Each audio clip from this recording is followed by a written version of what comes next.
Now with the pick with Chigiri, Nagi is absolutely giving Rio a reality check. Also Isagi.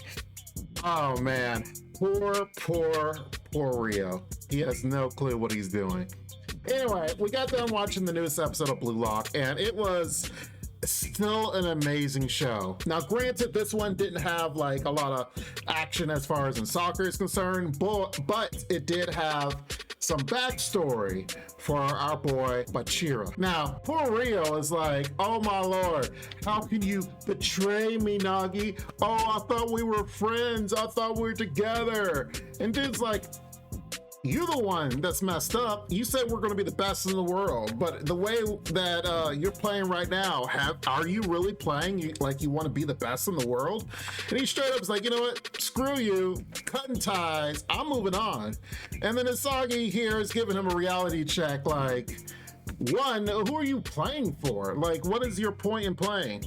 Now, granted, we thought that original spoilers at the end credits was going to show us not Chigiri on their team, but as far as Rio. So I'm thinking Rio's going to be part of the team, but the whole time I'm watching, I'm like, Rio hasn't really shown anything, especially in their last match, as far as why that he would be picked. So I'm thinking Rio's going to evolve and show something that's going to make them choose him, because the ending credits look like it was spoilers. Nope. Curveball. It's not the case. So they got Chigiri, who did in their last match. It was like even faster and even better. And it's like, okay, I'm down with this pick because it was correct. It's a correct pick. So their team is a 4-man squad now. They're moving on. And it's such a good setting just to be like, we're moving on. We're evolving. What are you doing? So reality check for Rio. And Nagi just gives him the cold shoulder. It's so good. So we later get Bachira's backstory. And it's actually pretty good. I mean, I'm surprised that he saw and was quote unquote talking with his monster even as a little boy. So, I mean, that monster in him is like, the effects they are giving for this monster is amazing. Everyone else's monster is kind of like they're not as well developed. Like it'll show, you know, of course, whenever it's any of the strikers about to evolve or just pop off their eyes, give a little flame. But Bachira's monster is like fully developed in a 3D, and it's just seeing the effects in the show whenever they show that, it's actually so cool, because not only is it developed, but then his hair is like tentacles coming out of it, and it's just, he's been seeing this monster for the longest, and then it's like he's trying to extrapolate the monster out of everyone else. And now Isagi's slowly but surely forming. Like the rest of them are slowly but surely forming. And it's just such a good reaction. The backstory was really good because then we could understand a little bit of his quirkiness and how he is and what connects him so much to Isagi.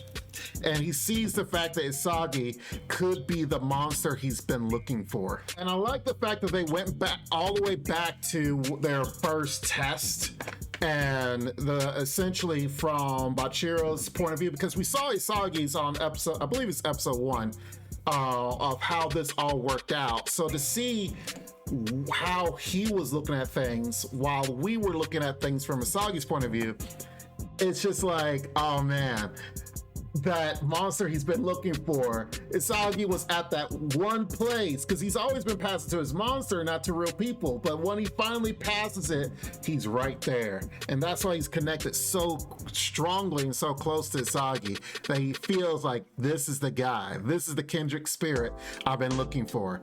Which is gonna be amazing, because next week when they finally start this battle they have, which probably is gonna be like the next 2 or 3 episodes, I'm sure they're gonna draw it out because it's gonna be amazing.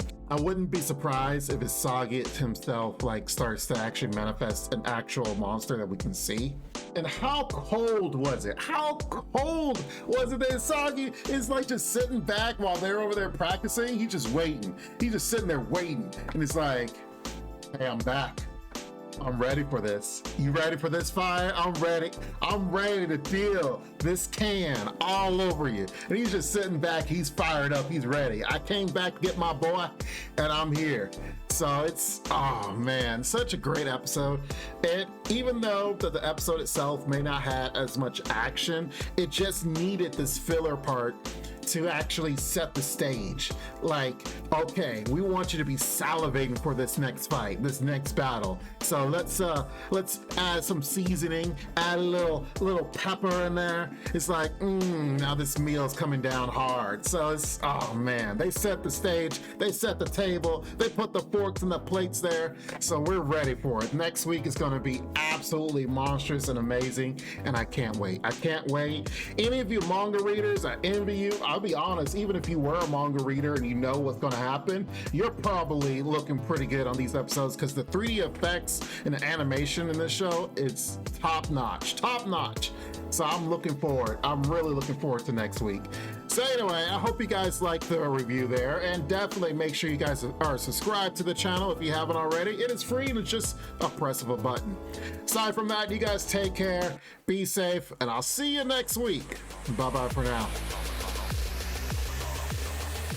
This ain't what you want, bitch, I'm a fucking phenomenon.